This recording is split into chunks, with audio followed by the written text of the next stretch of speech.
Vamos fazer a leitura com os irmãos em Lucas 23, do verso 26 em diante, quando Yahushua HaMashiach é crucificado.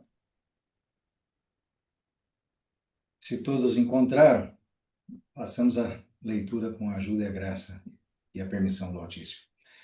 E Amém. quando iam levando, tomaram um certo Simão, sirineu, que vinha do campo, e puseram-lhe a cruz às costas para que a levasse após Yahushua. E seguia-o grande multidão de povo e de mulheres, as quais batiam nos peitos e o lamentavam. Yahushua, porém, voltando-se para elas, disse: Filhas de Jerusalém, não choreis por mim, chorai antes por vós mesmas e por vossos filhos. Porque eis que hão de vir dias em que dirão: Bem-aventuradas as estéreis, e os ventres que não geraram, e os peitos que não amamentaram. Então começarão a dizer aos montes: Caí sobre nós, e aos outeiros: Cobri-nos. Porque se ao madeiro verde fazem isto, que se fará ao seco? E também conduziram outros dois que eram malfeitores, para com ele serem mortos. E quando chegaram ao lugar chamado a Caveira, ali o crucificaram, e aos malfeitores, um à direita e outro à esquerda. Pai, perdoa-lhes, porque não sabem o que fazem. E repartindo as suas vestes, lançaram sortes. E o povo estava olhando, e também os príncipes zombavam dele, dizendo: Aos outros salvou, salva-se a si mesmo, se este é o Cristo, o escolhido de Elohim. E também os soldados o escarneciam, chegando-se a ele, apresentando-lhe vinagre, e dizendo: Se tu és o rei dos judeus, salva-te a ti mesmo. E também por cima dele estava um título escrito em letras gregas, romanas e hebraicas: Este é o rei dos judeus. E um dos malfeitores que estavam pendurados blasfemava dele, dizendo: Se tu és o Cristo, salva-te a ti mesmo e a nós. Respondendo, porém, o outro repreendia-o, dizendo: Tu nem ainda temes a Elohim, estando na mesma condenação? E nós, na verdade, com justiça, porque recebemos o que os nossos feitos mereciam, mas este nenhum mal fez. E disse a Yahusha: Senhor, lembra-te de mim quando vieres em teu reino. E disse-lhe Yahusha: Em verdade te digo que hoje estarás comigo no paraíso. Aleluia. Irmãos, Amém. esse é o texto base do nosso estudo. E agora, na sequência, vamos procurar entender a linha espiritual de todo esse contexto, que é maravilhoso e é grandioso, que é o mais importante de tudo, porque se não fosse esse ato, se não fosse o madeiro da cruz, né, se não fosse o Mashiach morrer no madeiro da cruz, se fazer maldição, trazer sobre si todas as nossas iniquidades, nós não teríamos esse privilégio, esse direito, e não teríamos como pagar por isso. Por isso, ele pagou por nós e nos deu a graça, o perdão imerecido, para que todos nós pudéssemos ter a esperança da vida eterna, da vinda dele e da ressurreição para estar junto dele, como ele disse, né? Na casa de meu pai há muitas moradas. Vou lhes preparar lugar, para que nós possamos morar com ele na casa do pai dele, do nosso pai.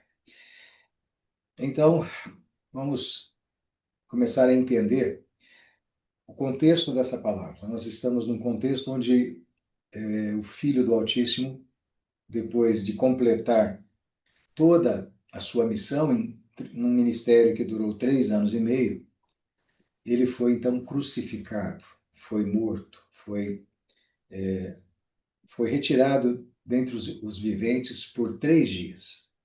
Depois ressuscitou.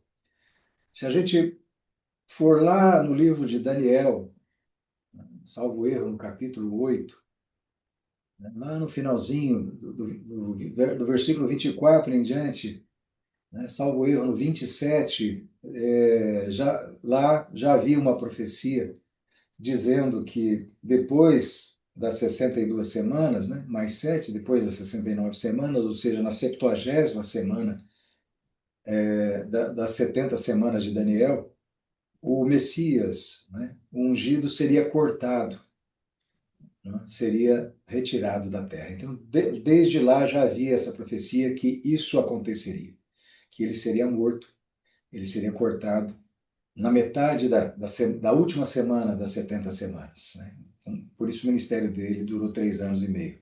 Então, na metade do ministério, ele foi cortado. No livro de Isaías, no capítulo 53, nós vamos encontrar também uma descrição que Isaías, pelo Espírito, fez a respeito da pessoa bendita de Yahushua HaMashiach. E lá deixa bem claro que ele se fez maldição para que nós fôssemos bênção, que ele tomou sobre si todas as nossas iniquidades. Lá deixa bem claro que ele seria zombado, que ele seria desprezado. E tudo isso aconteceu e culminou nesse momento que nós lemos em Lucas 23, onde Yahushua HaMashiach, entre dois malfeitores, foi pregado, crucificado, zombado, humilhado por todos, pelos soldados romanos, humilhados pelos sacerdotes, que chegaram a dizer que se ele descesse dali e se salvasse, eles creriam nele. Fizeram inúmeras blasfêmias e eu tenho muita pena desses homens, porque quando ele voltar, eles vão ter que ressuscitar um dia, na segunda ressurreição, e eles vão dar conta de tudo o que foi dito. E ele, tão misericordioso como sempre, ainda passando tudo isso, ainda a única coisa que disse foi: Pai, perdoa eles, que eles não sabem o que fazem. Mas nesse contexto, foi conduzido com ele dois, né, que eram malfeitores, para que fossem mortos, um à sua direita, outro à sua esquerda. Ambos esses, vamos entender esse contexto desses dois malfeitores. Ambos eram criminosos condenados. E eram crimes graves, porque a crucificação romana naquela época não era para qualquer infração, eram infrações graves. Desses três, obviamente, o único que não merecia essa condenação era Yahusha, porque ele não tinha pecado algum, não tinha crime algum, não tinha nem para a justiça humana, nem para a justiça do alto, do alto. Ao contrário, né? Santo, 3 vezes santo. Mas foi ali condenado. E esses dois criminosos condenados sofriam a mesma pena física. Veja que, olha que interessante, né? Duas pessoas no mesmo contexto e duas pessoas que tiveram reações diametralmente opostas. E as consequências disso. Ambos ouviam a mesma palavra, as mesmas palavras e zombarias. E ambos estavam igualmente próximos da morte e de Cristo. Veja que a diferença eterna não foi forjada pelas circunstâncias externas, mas pela disposição interior diante do mesmo Salvador. Veja que ambos estavam nas mesmas circunstâncias externas. Mas o que foi que fez com que um alcançasse a salvação e o outro o inferno, a condenação? Foi a disposição interna, interior, para o arrependimento. Que é isso que nós vamos estudar agora na sequência. Vamos traçar uma linha paralela mais detalhada agora dos dois malfeitores. O primeiro, né, em termos de atitude, né, blasfemou e desafiou Yahushua. Já o outro, a atitude dele foi diferente. Ele teve temor a Deus e reconhecimento de autoridade. O malfeitor blasfemo disse as palavras que eles disseram: se tu és o Cristo, salva-te a ti mesmo e a nós. Já o outro disse: Senhor, lembra-te de mim quando vieres em teu reino. Em termos de motivação, motivação é o motivo da ação, é por que nós agimos, o que nos leva a agir. Um buscava apenas escapar do sofrimento físico, era a única coisa que o motivou a desafiar Yahushua. Já o outro buscava a salvação espiritual e perdão. Em termos de visão de si, eu acho que aqui é o ponto mais importante desse paralelo entre esses dois homens. Um não reconheceu a sua própria culpa. O foco dele estava na sobrevivência. Ele não queria morrer e não reconheceu a sua culpa. Essa era a visão de si. O outro, arrependido, confessa claramente a sua culpa. Quando ele diz, pai, quando ele diz para o outro, olha, nós merecemos estar aqui. Nós somos malfeitores, mas este homem não, ele é santo. Aqui, queridos, eu vou fazer um parênteses, vou parar nesse ponto antes de prosseguir, devido à sua grande importância. Não que o restante não seja. Mas a visão que nós temos de nós é um fator muito importante para a salvação. Isso eu falo para quem já. Não é só para quem não se arrependeu e não foi batizado ainda. Inclusive para quem já foi. Para nós. Porque muitas vezes, sem nos aperceber, nós não somos capazes de pedir desculpas. Nós não somos capazes de reconhecer os nossos erros. Eu conheço muitas pessoas, muitos cristãos, que nunca conseguiram pedir desculpa para ninguém. E a culpa nunca é dele. A culpa é de Satanás, a culpa é do irmão, a culpa é do pastor, a culpa é da outra pessoa, mas ele não era. Ele não teve culpa. Ele é uma vítima. Esse vitimismo que impede a pessoa de reconhecer o próprio erro, impede também ela de alcançar perdão. Porque o perdão que nos salva não é apenas lá o do madeiro da cruz e quando você confessou Yahushua HaMashiach como Senhor da sua vida e desceu as águas. O perdão que nos salva é todos os dias, quando erramos, nos arrependemos, reconhecemos as nossas falhas como seres imperfeitos que somos. E ao Pai pedimos misericórdia e perdão e mudamos de vida, mudamos de ação, mudamos de postura diante daquele erro que confessamos e pedimos perdão. Essa visão de si é importante no sentido de reconhecimento de nossas falhas, ao invés de atribuir aos outros, para evitar o mesmo erro que Adão e Eva cometeram lá no Jardim do Éden. Porque quando o Pai perguntou a eles sobre o erro deles, por que eles conseguiram ver que estavam nus, e dentro daquele contexto daquele julgamento, nenhum deles disse, Pai, nós erramos, nos perdoa. A culpa foi da serpente. A mulher falou, a culpa foi da serpente. O homem falou, a mulher que tu me deste me fez comer. Nenhum dos dois disse, Pai, perdoa, nós erramos. Adão não disse, Pai, eu como varão, cabeça, eu deveria ter sido forte.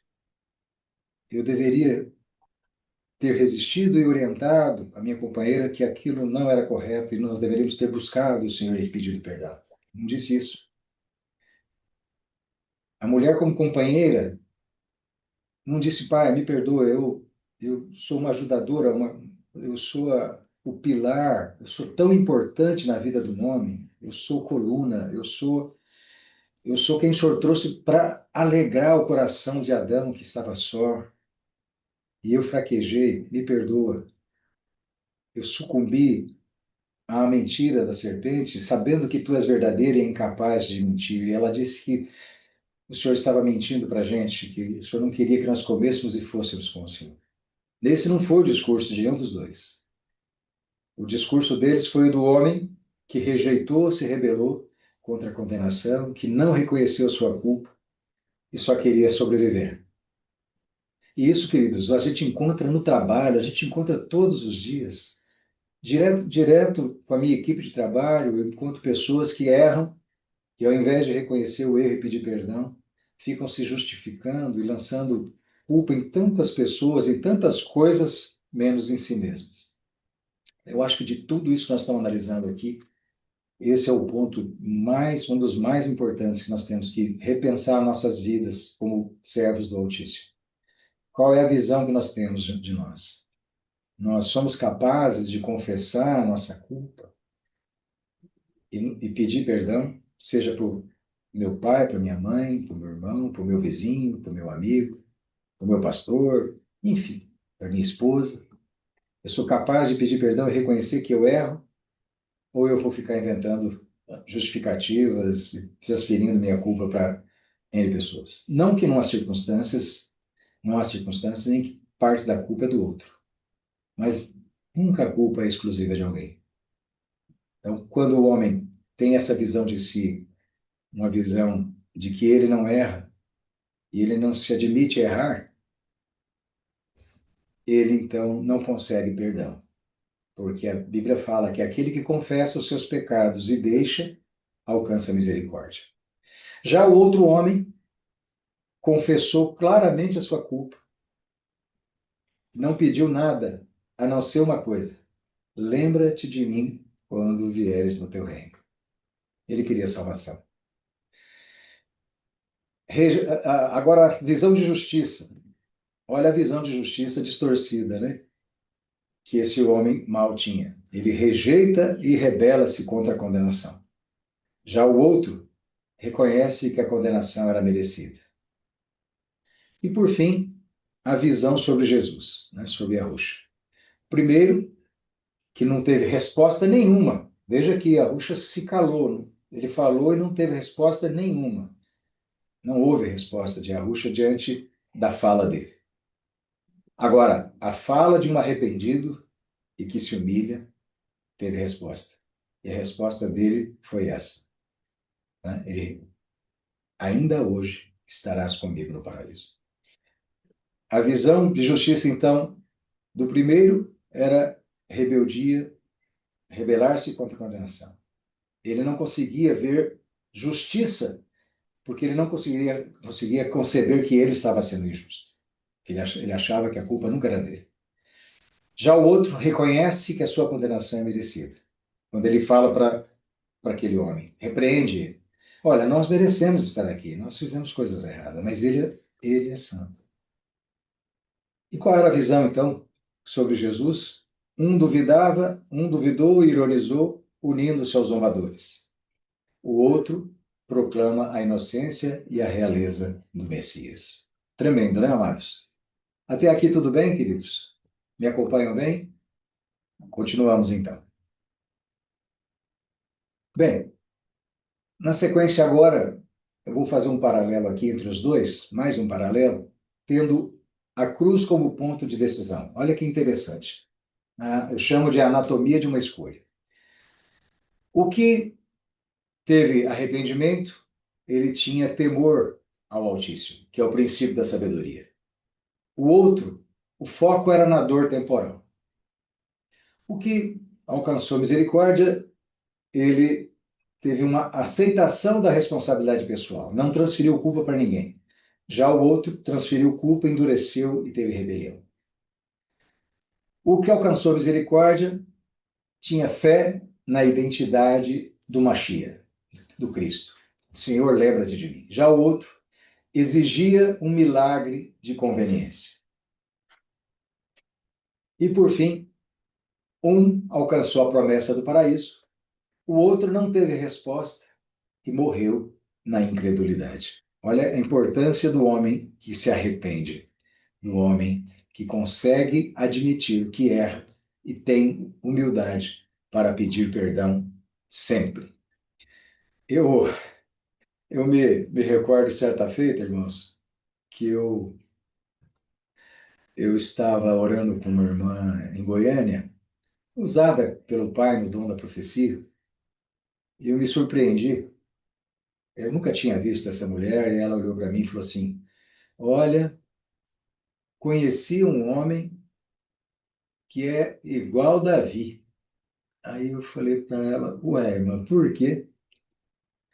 Você fala com Deus o dia inteiro pedindo perdão. Eu falei para ela assim: Mas é lógico, cada vez que eu erro, me arrependo na hora, já peço perdão e já procuro endireitar a minha vida, porque eu sei a importância do arrependimento.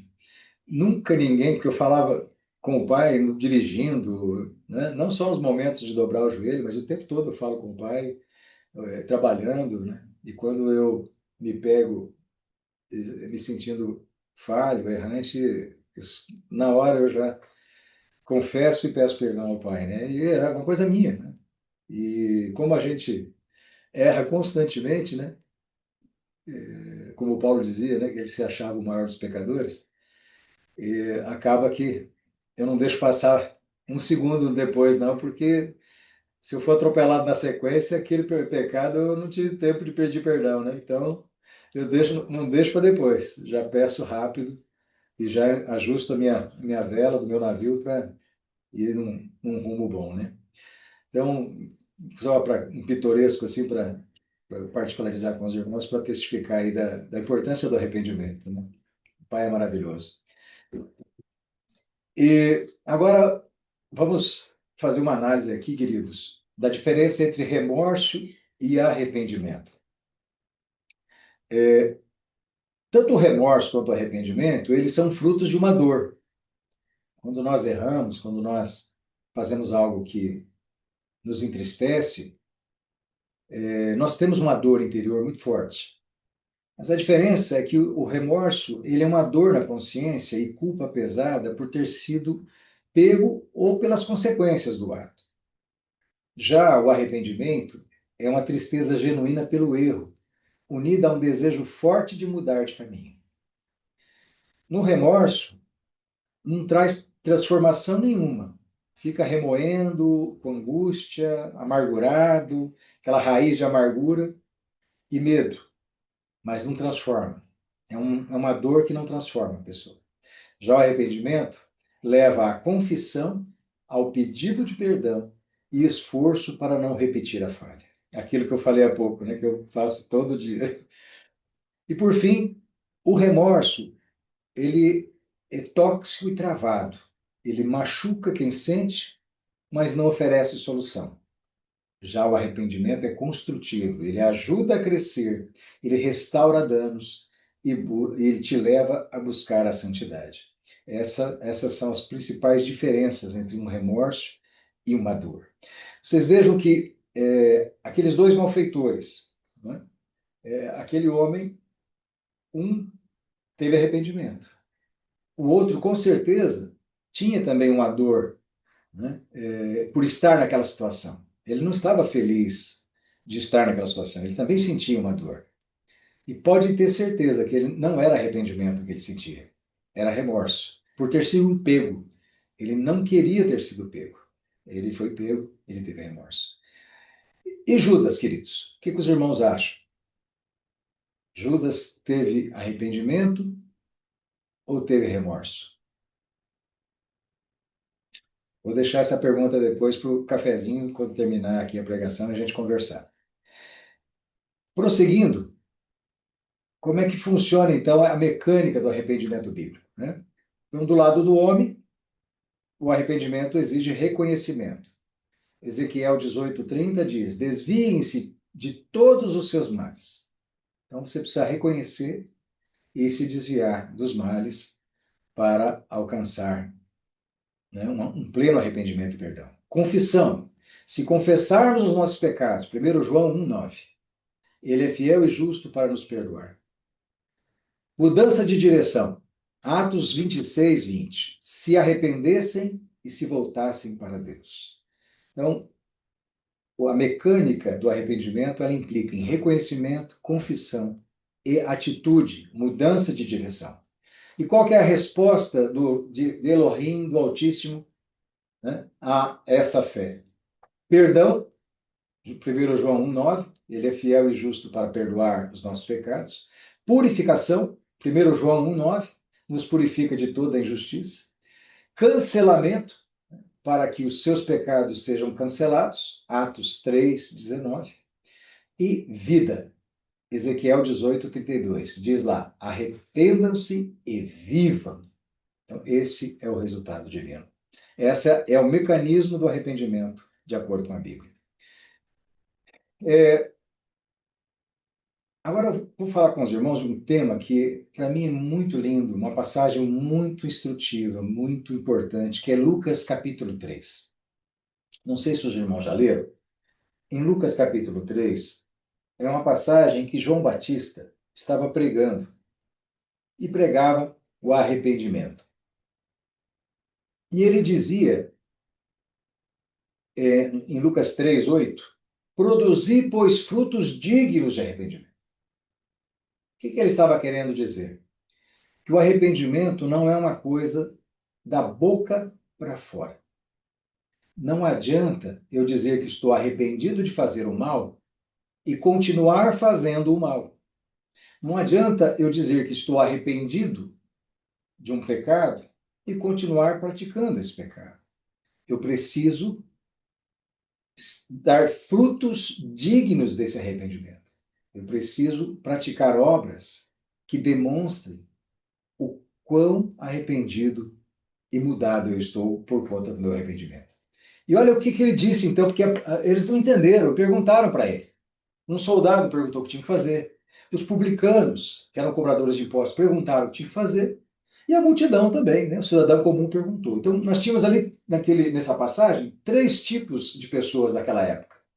O cidadão comum, os publicanos, cobradores de impostos, que eram odiados pelos judeus, e os soldados, né? As autoridades. Então, para a multidão, ele disse: olha, vocês querem saber o que são frutos dignos de arrependimento? Então eu vou falar. Quem tiver duas túnicas, falou isso para o cidadão, para todos, né? Quem tiver duas túnicas, reparta com o que não tem. E quem tiver alimentos, faça da mesma maneira. Então, ajudar o necessitado, ajudar quem tem fome, ajudar o idoso no abrigo esquecido pela família, ajudar a criança no abrigo, né?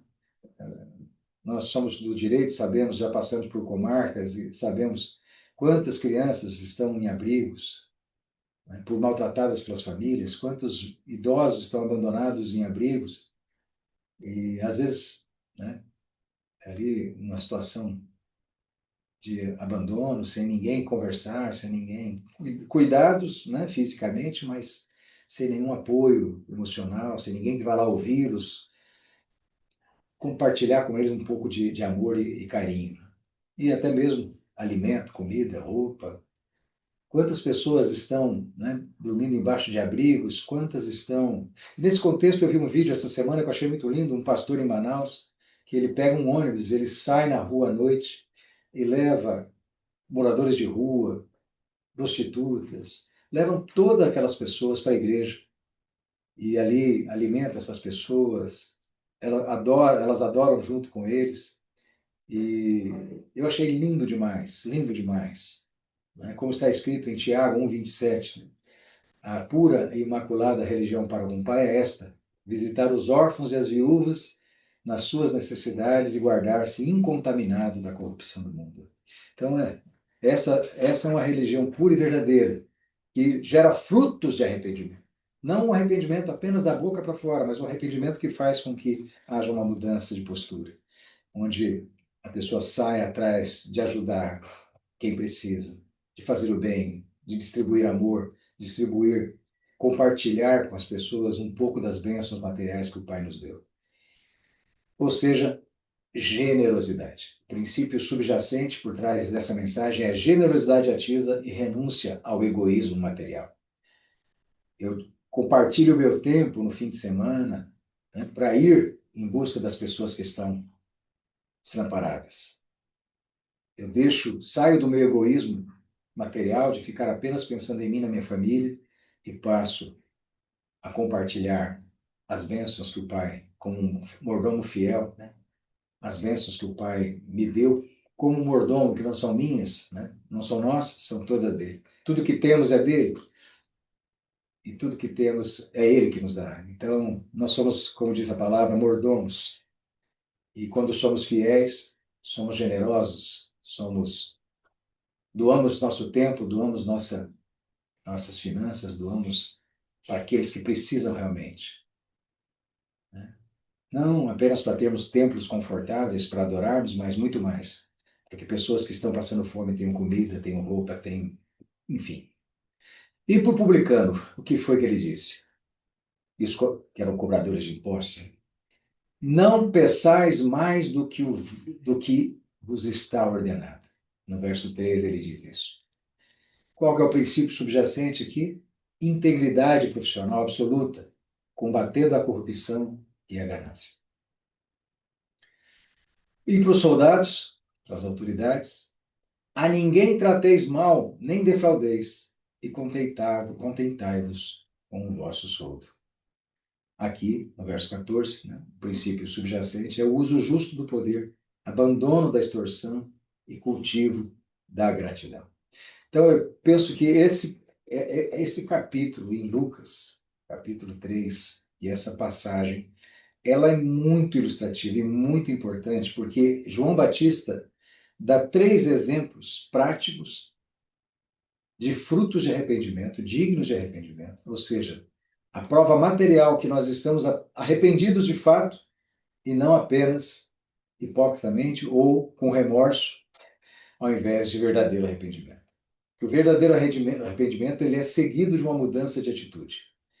E essa mudança de atitude, ela implica em generosidade, em integridade, em uso justo do poder e das bênçãos que o Pai nos tem concedido. Estamos no fim. Então, o filtro da eternidade, ele é um funil, né, que implica em duas situações. Né? Para quem vai para o Sheol, para o inferno, endurecimento, rebelião. Né? Então, as coisas não acontecem como eu queria. Eu, ao invés de me arrepender e reconhecer os meus erros, eu atribuo tudo, o que é pior, né? Muitas vezes a pessoa atribui ao Altíssimo. É culpa dele, a situação. Nem cristão quer ser mais. Quantas pessoas já se rebelaram, endureceram seu coração, né? E transferiram a culpa para o pai, né? Como Adão fez, né? Adão disse: a mulher que tu me deste fez isso. Em outras palavras, se o senhor não tivesse me dado essa mulher, eu estava tranquilo aqui no paraíso. Então, transferir a culpa. A mulher transferiu a culpa para o diabo, Adão transferiu a culpa para o Altíssimo. Transferir a culpa é endurecimento e rebelião e te leva para o inferno. O melhor é o arrependimento, onde nós olhamos para dentro, uma visão ontológica, nós olhamos para dentro e reconhecemos que em nós está o erro e que no Pai não há erro.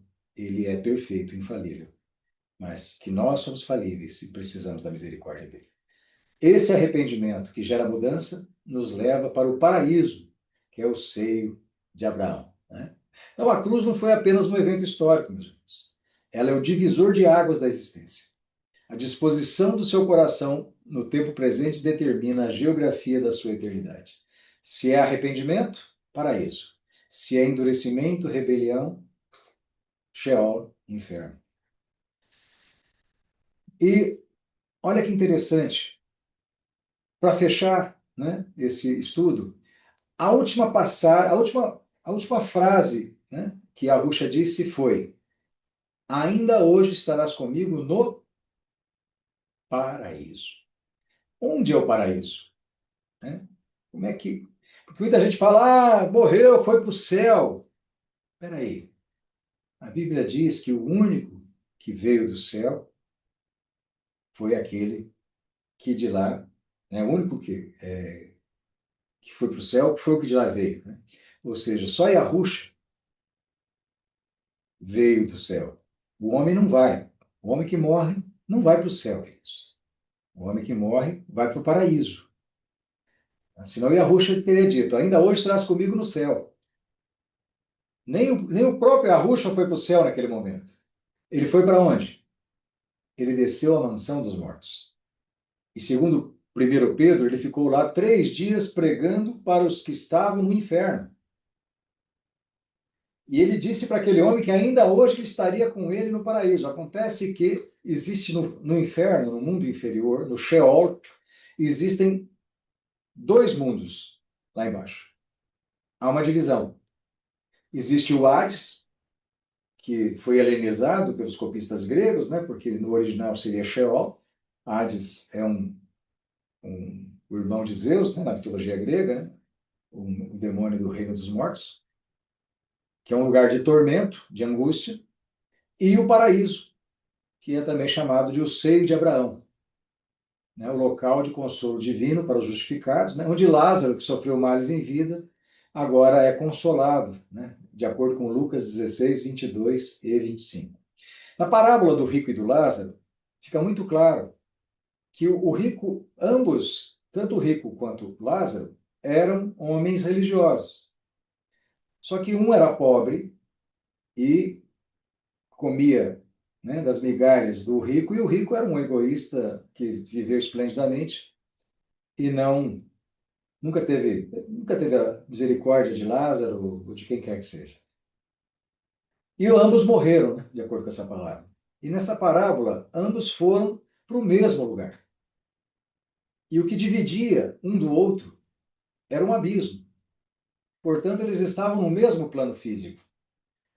Só que o rico estava em tormento, no Sheol, e o Lázaro estava no paraíso, lugar de consolo, lugar onde os males que ele sofreu, agora ele ia sofrer uma retribuição de bem, lugar de consolo, lugar de alegria, lugar de paz, lugar de fartura. E o rico, em tormento, com sede, falou para ele, para Abraão, né? Pai Abraão, deixa Lázaro molhar a ponta do dedo, pôr na minha língua aqui, pelo menos uma gotinha de água, que eu não aguento mais de sede. Eu não aguento de sede. E Abraão disse para ele, ó, há, infelizmente, um grande abismo entre nós.